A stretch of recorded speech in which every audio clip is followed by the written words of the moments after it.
All right, everyone, what's happening?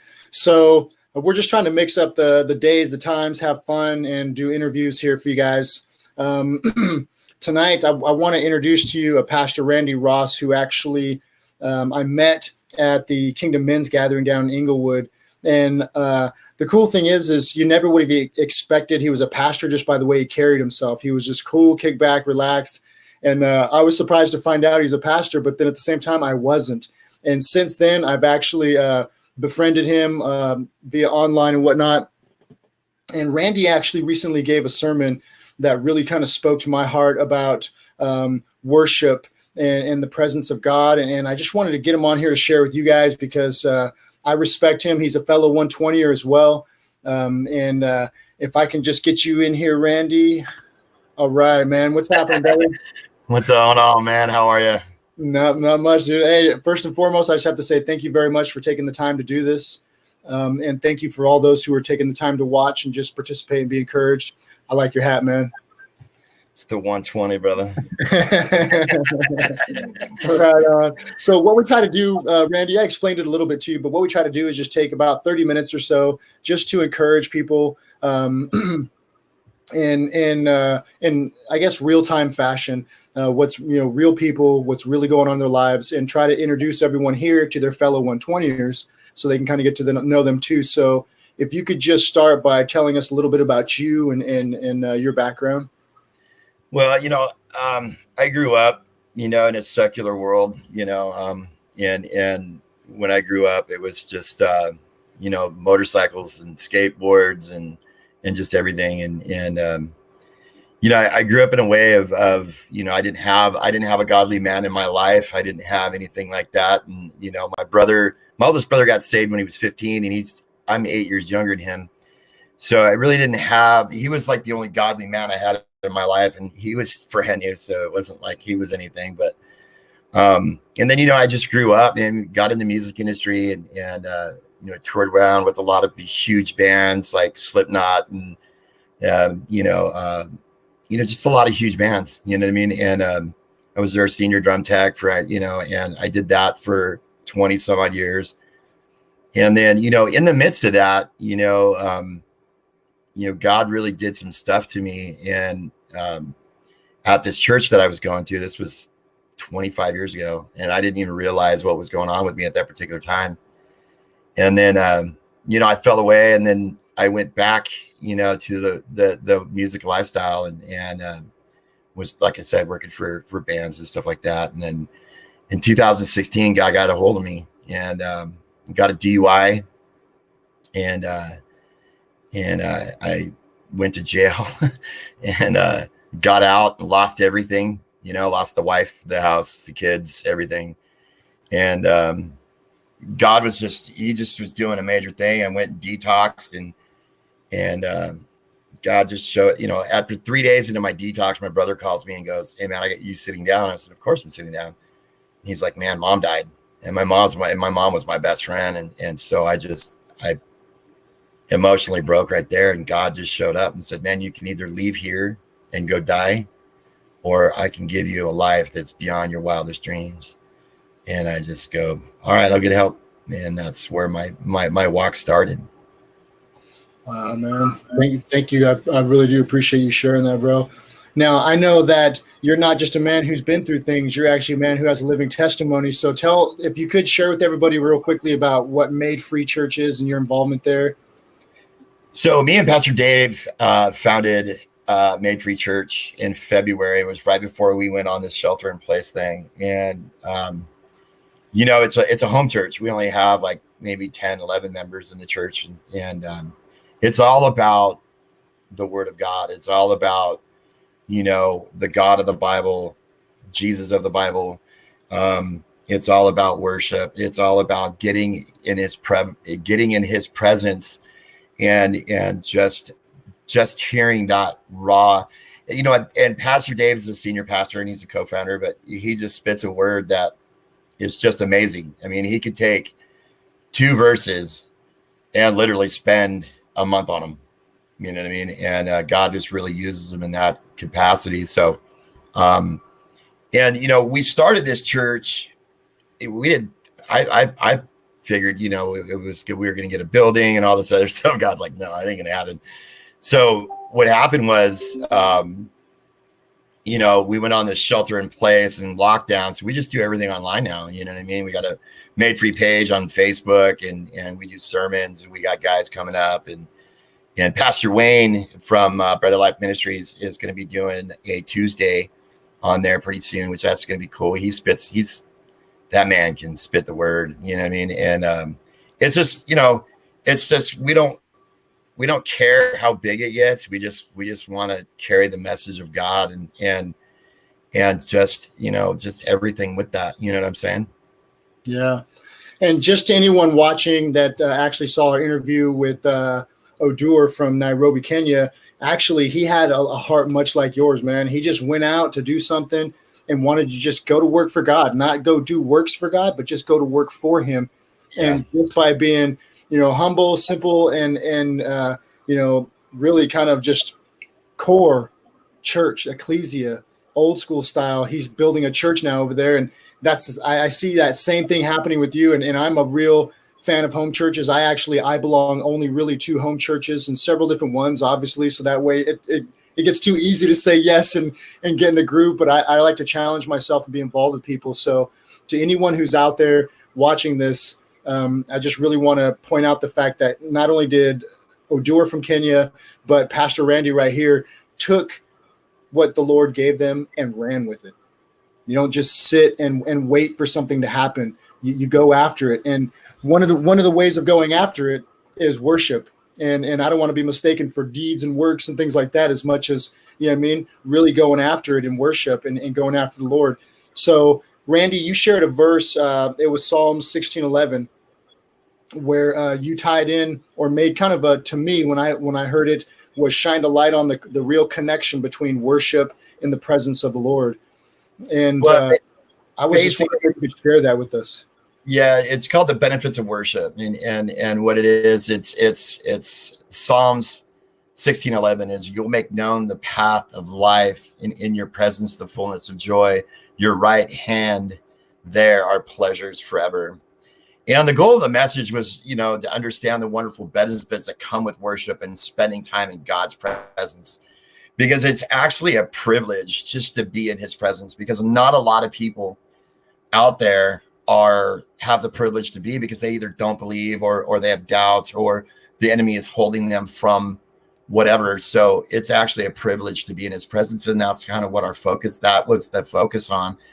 And, you know, while we do not desire God's presence so that we might gain benefits, it's the result of spending time with him.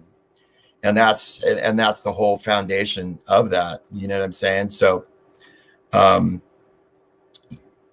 you know, you have to have a priority to spend time with God. I mean, I wake up at 4:00 every morning, not because I have to, because I want to have that quiet time with my King.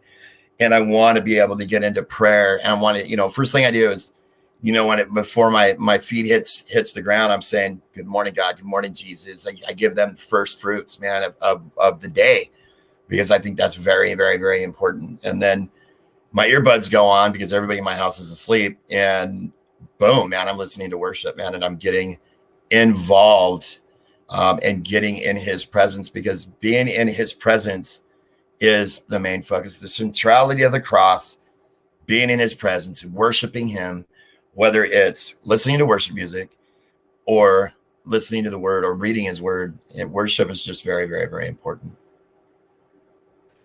And I admire you for getting up at 4:00 in the morning, man, because that's definitely a soldier's way. And I'm someone who likes to keep a consistency of prayer, so I have my routine as well.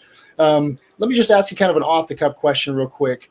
I know you're a 120er, but what do you do, Randy, as a pastor? What do you do to stay sharp right now in your prayers? Because it gets easy, I think, sometimes to get into that groove or that mundaneness when we're all quarantined. We don't got as much to do and stimulate and distract us as normal. What are you doing, brother? Well, what I try to do is I try to not only stimulate the prayer time, but I get on my face. You know what I mean? That's the first thing I do is I get on my face, you know what I mean? And I really go after God. I go after being in his presence. I go after, and then, you know, I get up, man. And once I do that, once I'm getting up off that floor, you know, however long he wants me down there, you know, it's all about, everything is full of emotion, passion. When I'm praying over people, you know what I mean? When I'm praying, I mean, at 5:30 in the morning, I'm calling my buddy up to pray with him in the morning. And then 6:30 in the morning, I'm praying with another buddy of mine. And, you know, it stimulates everything that I do. And the more that I pray and the more that I get on my face, and the more that I am in God's presence, the more passion, the more emotion, the more everything comes out of that. And I think that's what really stimulates, you know, my prayer time, you know, and keeps it exciting, because prayer shouldn't be mundane. Prayer shouldn't be like, oh man, I got to pray. Nah, man, it should be like, bro, I get to pray, man. I'm going to get into his presence because he's there. And it's not a feeling, but you get emotional because when you're down on your face and you're prostrated out in front of God, man, he just comes with that. You just feel him. I don't know what it is of getting just totally submit to God, but it's an amazing feeling when you just get on your face and you start worshiping and you start crying. And there were times where I would do that at night, man, and I would just fall asleep on the floor. You know, I'd wake up at 1:30 in the morning and put myself on the bed because the prayer is exciting to me. You know what I mean? Because that is my time that I get to speak to my God and let my God, my dad, know how I'm feeling, what decisions need to be made, what I need to do, what sermon he wants me to preach. All this stuff is done at that time. And that's, you know, at like 4:30 in the morning, you know what I mean? As I'm on my face. Yeah, that's awesome. And what a thing actually to admire. Cause I have a few guys that I meet with, I call my Canada clan, and what an idea to actually call them individually and at a specific time and spend time praying with them, man. So I'm encouraged by what you're saying. You know, not many people, stick with the video for too long, but anybody who's with us right now, I just want to throw out the idea or the thought that, you know, prayer is soup for the soul and death to the flesh. It really is. It's a place of therapy for our deeper self, and to find freedom with God and be moved in touch, really kind of, I guess, synonymous ground. It's being in that Holy of Holies, ideally, not because it has to be some fantastic show up thing, but it really is that office you can kind of go into and get therapy for your soul, but at the same time find death to your flesh. And that's what prayer really means to me. And Randy, one of the main questions I wanted to kind of get to you with you two. Sorry, man, I'm kind of losing my train of thought here. But actually, so prayer is a pure form of worship. Absolutely. So many people, we think of worship as singing songs, listening to a band, and things like that, and we call it worship. And I've always been, I'm not a senseless rebel or nonconformist for no reason type thing, you know what I mean? But there's just this thing in me that says, you know, that's singing praise. That's praise time.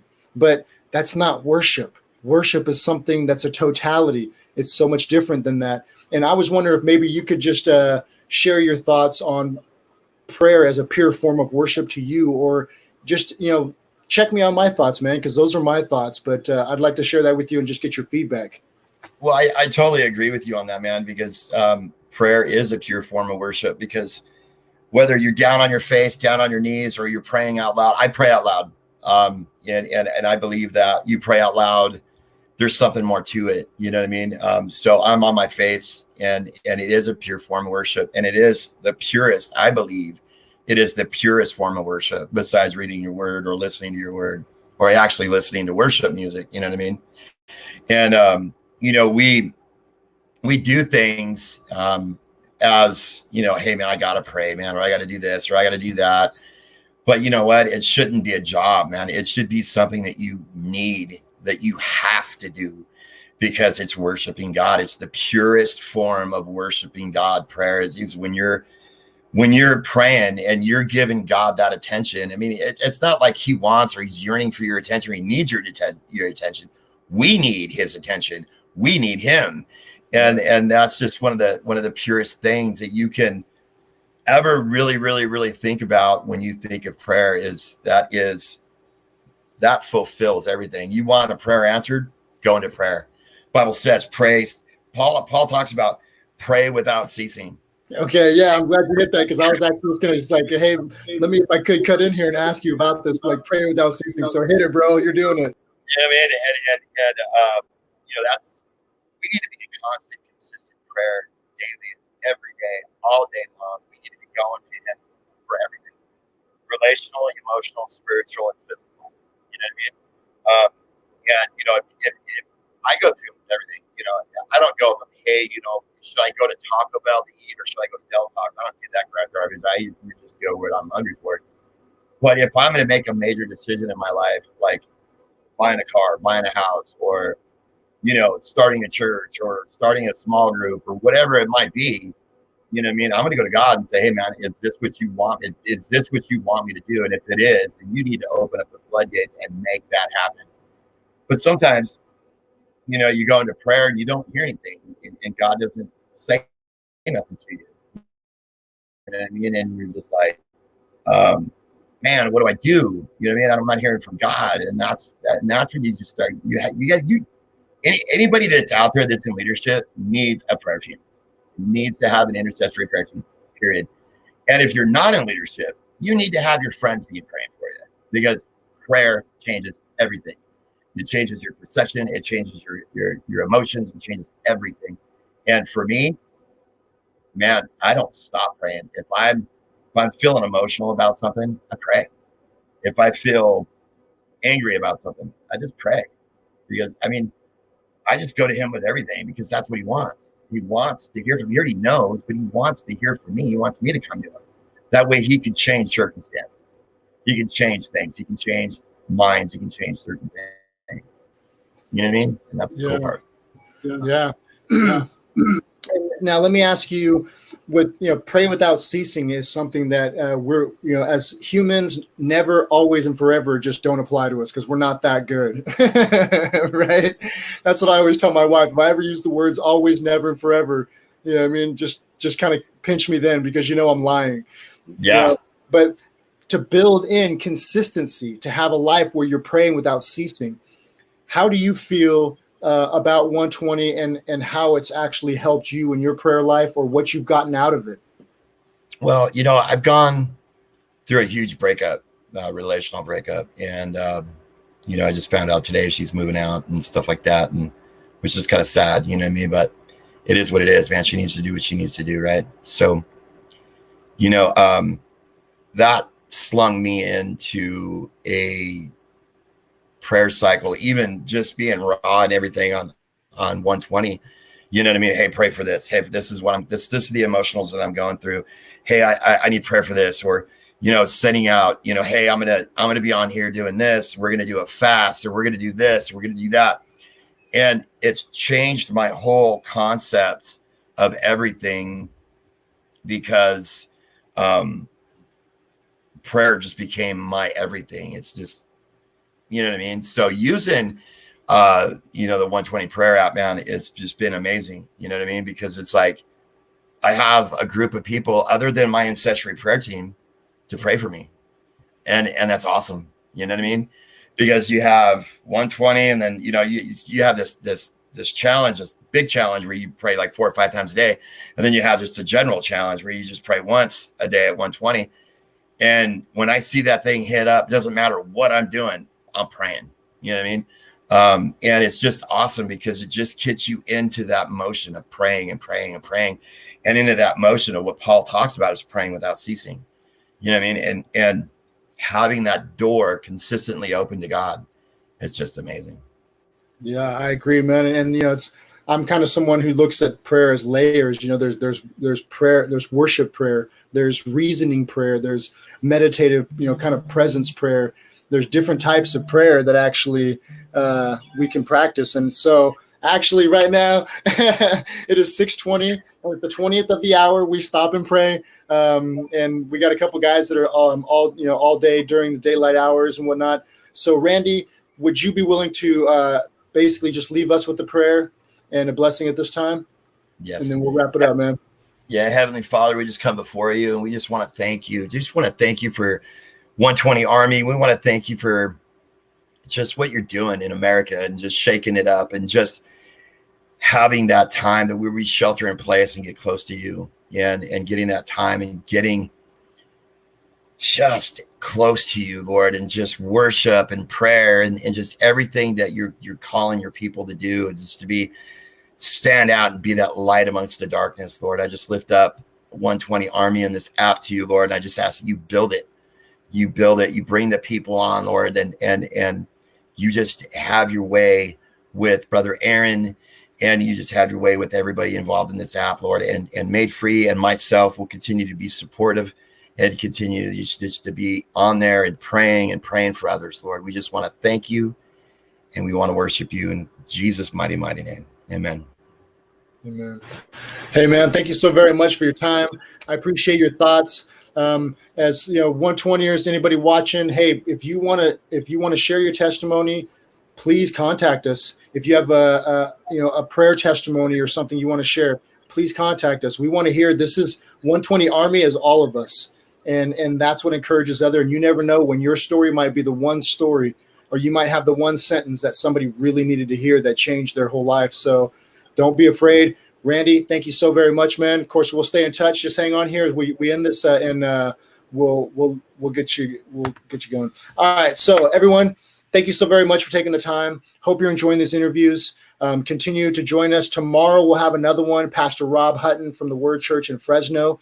So if you could join us then, that one will be at 6 o'clock as well. So we're just trying to kind of maybe keep a rhythm and see how it works for us. Thank you guys very